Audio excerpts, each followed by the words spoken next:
So what does Jesus tell us to love our enemies? Well, where else are they going to get love? You know, the enemies of God, they don't have love, so they're starved for love. So sometimes our enemies, you know, the apostles talked about, Apostle Paul talked about the Jewish people as being enemies. Your enemies on account of the cross of Jesus. He says, but they are beloved for the Father's sake. So we love them. Why? Because they're in a horrible position, you know.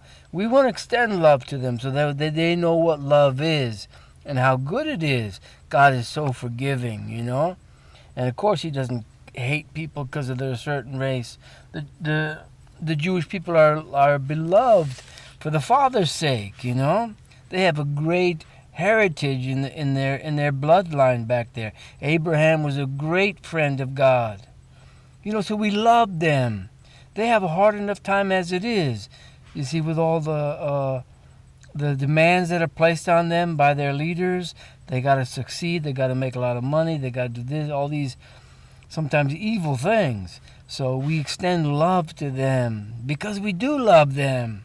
God loves them. We love their hearts. We want their hearts to be made into life, to give them life in their hearts. We want them to. We want to share God's love with them. We don't want to hate anyone, you know. So we love we love our enemies for that reason, because our enemies live amongst themselves, you know, and they don't have love, and we want them to live forever. We want them to be saved. We love them as our brothers and sisters. We want them to be our brothers and sisters. So you extend that love to them. You love them, and let's see how their hearts respond. We're not being sneaky. We're not evil. We truly have good intentions. We truly love them. That's the thing. That's the point that people don't know. People are playing games and things. We're not playing games. God is love. We want everyone to come to God, to experience that love.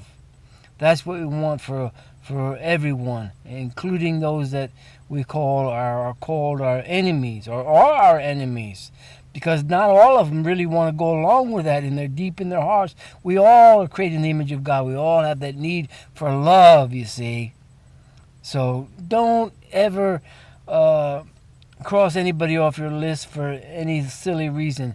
You extend love to them. God is the judge, and those that are truly evil and have gone past the point of no return, they've sinned against the Holy Spirit, God knows who they are, and they can't be reached.